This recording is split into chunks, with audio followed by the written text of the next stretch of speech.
So hello friends, my name is Amit Raj and you are watching my YouTube channel The Knowledge Consumer. So let's see what we are going to study in this lecture. तो आइए हम लोग देखते हैं जो आज का हम लोग का लेक्चर, उस लेक्चर में क्या क्या चीजें पढ़नी है। तो आइए हम लोग आज जानने वाले हैं कि देखिए जो यहाँ पे लिखा हुआ टॉपिक, उस टॉपिक का नाम है strange case of Britain unification. Strange case of Britain unification. तो आइए हम समझते हैं जो हम लोग टॉपिक, उस टॉपिक का नाम है strange case of Britain unification. इस टॉपिक हम लोग ये समझे कि जो ब्रिटेन का यूनिफिकेशन था वो कैसे हुआ था, वहां पे क्या क्या चीजें हुई थी और वहां किस कारण चीज सही हो गई थी, वहां पे क्या क्या चीजें हुई थी, हम अच्छे समझेंगे। ठीक है, तो हम लोग टॉपिक क्या नाम है strange case of Britain unification. देखिए इस टॉपिक का अजीब नाम है strange case of Britain unification. कौन सा स्ट्रेंज, उसमें स्ट्रेंज केस कैसा था, मतलब कि यहाँ लिखो स्ट्रेंज केस, तो हम समझेंगे स्ट्रेंज केस क्या मतलब, इसमें स्ट्रेंज केस क्या हो गया था। ठीक है, यहाँ पे लिखो strange case of Britain unification, तो हम लोग समझेंगे आज जो स्ट्रेंज केस ब्रिटेन में हुआ था, जो ब्रिटेन का यूनिफिकेशन हुआ था वो कैसे हुआ, तो वहां पर क्या क्या चीजें हुई थी। हम लोग इससे पहले वीडियो में जान चुके थे कि जो ब्रिटेन, जो इटली का यूनिफिकेशन था वो कैसे हुआ था। हम लोग इससे पहले वीडियो में जान चुके थे जो ब्रिटेन का, जो इटली का यूनिफिकेशन था वो कैसे हुआ था, वहां पे क्या क्या चीजें हुई थी, वहां पे कौन कौन से लोगों ने भाग लिया था, वहां पे कैसे क्रांतिकारियों ने भाग लिया था, वहां पे क्या क्या चीजें हुई थी, हम लोग जान चुके थे। तो इतना हम लोग आज हम लोग जानेंगे कि जो ब्रिटेन का यूनिफिकेशन हुआ था वो कैसे हुआ था। हम लोग इससे पहले वीडियो में जान चुके थे कि जो इटली का यूनिफिकेशन था वो कैसे हुआ था। ठीक है, इतना हम लोग याद रखिएगा। उसके बाद हम लोग समझते हैं कि जो यहाँ पे टॉपिक दिया उस टॉपिक में क्या क्या चीजें पढ़नी है हम लोगों को, आइए हम लोग समझते हैं। यहाँ क्या लिखा हुआ है, नॉट सडन अपीवल और रेवोल्यूशन। देखिए जो ब्रिटेन का यूनिफिकेशन था वो एकदम तुरंत से नहीं हो गया था, उसको जो ब्रिटेन का यूनिफिकेशन था उसको होने बहुत समय लगा था। जो ब्रिटेन का यूनिफिकेशन था उसको होने में क्या हुआ था, बहुत समय लगा था। आइए हम समझते हैं पहले कि ब्रिटेन है कहाँ पर। देखिए ब्रिटेन कहाँ पर है, यूरोप में है। ठीक है ना, जो ब्रिटेन देश है वो कहाँ पर है, यूरोप में है। ठीक, और यूरोप में क्या, जो ब्रिटेन की राजधानी उसको क्या नाम है, लंदन। जो ब्रिटेन की राजधानी है उसका अगर आप इस समय गूगल पर अगर मान लीजिए आप लोग सर्च करेंगे, आप लोग जानते भी होंगे जो ब्रिटेन की राजधानी है उसको क्या कहते हैं, लंदन कहते हैं। ठीक है, तो इतना हम समझ जो ब्रिटेन है कहाँ पर स्थित है, तो यूरोप में। उसके बाद ये लोग समझते हैं कि जो ब्रिटेन का यूनिफिकेशन हुआ उसमें क्या क्या चीजें हुई थी। देखिए मैंने अभी आपको बताया जो ब्रिटेन का यूनिफिकेशन था वो क्या था कि उसमें तुरंत से यूनिफिकेशन नहीं हो गया। जो ब्रिटेन का यूनिफिकेशन था उसको होने बहुत समय लगा था। जो ब्रिटेन का यूनिफिकेशन था उसको होने बहुत समय लगा था, वो तुरंत एकदम नहीं हो गया था। ठीक है, क्योंकि अगर आप कोई भी बदलाव देखना चाहते हैं तो वो तुरंत नहीं हो जाएगा, उसको होने में समय लगता है। इसीलिए क्या हुआ कि जो ब्रिटेन का यूनिफिकेशन था वो तुरंत नहीं हो गया था, मतलब एकदम जल्दी से नहीं हो गया। जब स्टार्ट हुआ था एकदम जल्दी से नहीं हुआ था, उसको होने में बहुत समय लगा था। आइए हम समझते हैं कि जो ब्रिटेन था तो उसमें कौन कौन से देश शामिल हुए थे। क्योंकि जो ब्रिटेन का यूनिफिकेशन हुआ था उसमें बहुत सारे देश शामिल हुए थे। आइए हम समझते हैं कि जो ब्रिटेन का जब ब्रिटेन का यूनिफिकेशन हुआ उसमें कौन कौन से देश शामिल हुए। देखिए और देखिए जो पूरा ब्रिटिश आइजल्स है, यहाँ क्या लिखा हुआ ब्रिटिश आइजल्स।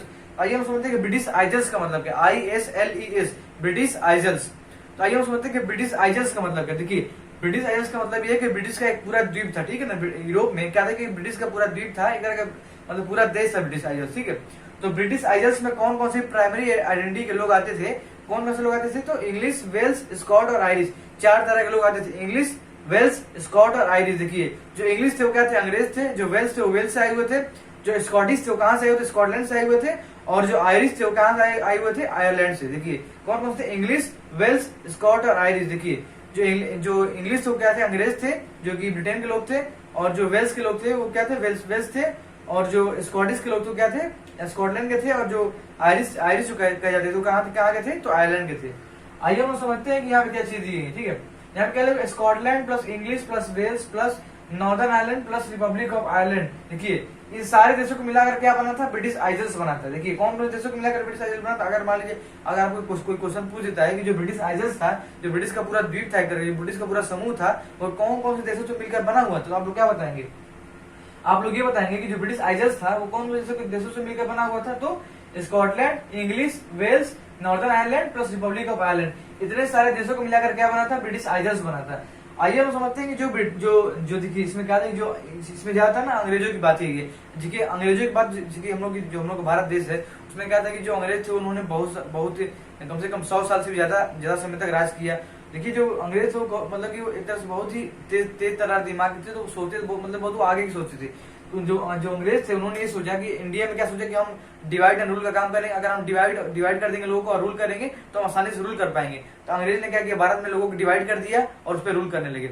देखिए ठीक यहाँ पर वैसे तो नहीं हुआ, लेकिन यहाँ पे क्या हुआ, देखिए जो इंग्लिश पार्लियामेंट था, ये क्या लिखा, English parliament seized power from monarchy 1688। देखिए जो इंग्लिश पार्लियामेंट थी उसने क्या किया कि मोनार्की से पावर को छीन लिया। कब छीन लिया, 1688 में। 1688 में क्या हुआ कि जो इंग्लिश पार्लियामेंट थी उसने मोनार्की से पावर छीन लिया। कहाँ की मोनार्की से? तो ब्रिटेन की मोनार्की से, ठीक है। English parliament seize power from monarchy 1688। देखिए इस लाइन को ध्यान रखिएगा, जो इंग्लिश पार्लियामेंट थी उसने पावर किसे छीन ली? तो मोनार्की से पावर कब छीन ली? 1688 में। जो इंग्लिश पार्लियामेंट थी उसने मोनार्की से पावर कब छीन ली? तो 1688 में। आइए हम समझते हैं कि जो एक्ट ऑफ यूनियन था, जो एक्ट ऑफ यूनियन था वो क्या था, ठीक है। जो यहाँ लिखा हुआ एक्ट ऑफ यूनियन वो क्या था? देखिए एक्ट ऑफ यूनियन क्या था? जब ये द एक्ट ऑफ यूनियन 1707, देखिए जो एक्ट ऑफ यूनियन था वो कब पास हुआ था? 1707 में। 1707 में क्या हुआ था? पास हुआ था। जो एक्ट ऑफ यूनियन था वो किसी किसके बीच हुआ था? अगर मान लीजिए आपसे कोई क्वेश्चन पूछ देता है कि जो एक्ट ऑफ यूनियन था वो कब हुआ था और किसी किसके बीच हुआ था, देखिए तो मान लीजिए अगर आपसे कोई पूछता है कि जो एक्ट ऑफ यूनियन था वो कब लागू हुआ था, तो बताएंगे 1707 में। अगर मान लीजिए आपसे कोई पूछ लेता है कि एक्ट ऑफ यूनियन में क्या क्या चीजें हुई थी, किससे किसके बीच संधि हुई थी, तो आप लोग बताएंगे स्कॉटलैंड और इंग्लैंड के बीच। यहाँ पे क्या लिखा हुआ है? The act of union 1707 between England and Scotland. देखिए जो एक्ट ऑफ यूनियन लागू हुआ था, जो 1707 में एक्ट ऑफ यूनियन लागू हुआ था, किसके किसके बीच लागू हुआ था? तो इंग्लैंड और स्कॉटलैंड के बीच में लागू हुआ था, ठीक है।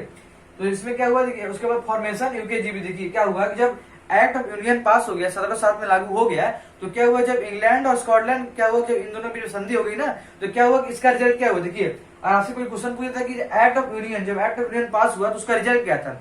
अगर मानिए आपसे कोई क्वेश्चन पूछ देता है कि जो एक्ट ऑफ यूनियन पास हुआ था उसका रिजल्ट क्या था, उसका रिजल्ट, उसका निष्कर्ष क्या था, उसका रिजल्ट क्या निकला, तो आप लोग बोलेंगे कि फॉर्मेशन ऑफ यूकेजीबी। यूकेजीबी का मतलब क्या? United Kingdom of Great Britain. जब एक्ट ऑफ यूनियन 1707 पास हो गया, जब एक्ट ऑफ यूनियन 1707 पास हो गया तो क्या हुआ कि United Kingdom of Great Britain का फॉर्मेशन हुआ, ठीक है। इतना आप लोग याद रखिएगा। जब एक्ट ऑफ यूनियन 1707 पास हो गया तो क्या हुआ कि United Kingdom of Great Britain बन गया, ठीक है। उसको आइए हम समझते हैं जो United Kingdom of Great Britain था उसमें कौन कौन देश को मिलकर बना था। जो यूनाइटेड, देखिए जब ये एक्ट ऑफ यूनियन 1707 पास हो गया, जब ये एक्ट पास हो गया ना, जब ये एक्ट पास हो गया, द एक्ट ऑफ यूनियन 1707 जब पास हो गया ना, तो क्या हुआ कि United Kingdom of Great Britain बन गया। जब ये एक्ट पास हो गया उसके बाद जब ये एक्ट पास हो गया ना, उसके बाद क्या हुआ कि इसके रिजल्ट में क्या बना कि United Kingdom of Great Britain बन गया। और जब United Kingdom of Great Britain बन गया तो इसमें कौन कौन से देश शामिल था, ये मैं आपको बताता हूँ। देखिए क्या लिखो? Scotland plus English plus Wales. देखिए स्कॉटलैंड, इंग्लिश और वेल्स को मिलाकर क्या बना?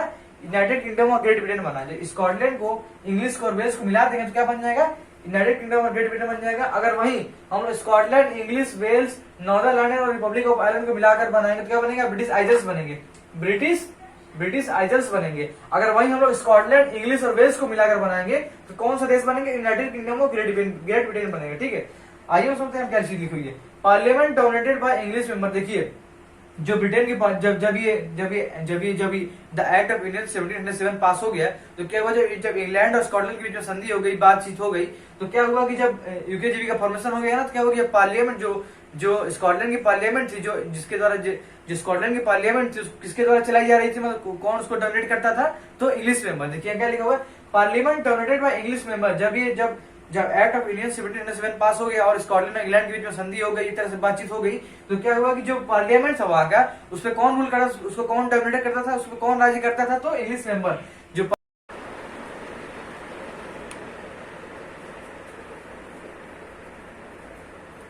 देखिए तो यहाँ पे क्या थे, जब ये स्कॉटिश हाईलैंडर थे वो क्या थे कि मतलब कि जो ये लिखा हुआ स्कॉटिश हाईलैंडर, देखिए क्या लिखा हुआ? स्कॉटिश हाईलैंडर सफर टेरिबल रिप्रेशन। देखिए जो स्कॉटलैंड के लोग थे वो क्या था कि बहुत परेशान रहने लगे। किससे परेशान रहने लगे? तो इंग्लैंड के लोग, क्योंकि जो इंग्लैंड था वो क्या करने लगा? जो स्कॉटलैंड के लोग थे उनको एक तरह से उनको रिप्रेस करने लगा, उन पर दबाव डालने लगा, उनको एक तरह से डिस्क्रिमिनेट करने लगा। इससे क्या हुआ कि जो स्कॉटलैंड के लोग थे वो मांग उठाने लगे, वो विरोध करने लगे, लेकिन उनके विरोध क्या कर दिया गया? दबा दिया गया। इसके द्वारा दबा दिया गया? तो इंग्लैंड के लोगों के द्वारा, ठीक है, इंग्लैंड के सरकार के द्वारा या इंग्लैंड के लोगों के द्वारा, ठीक है।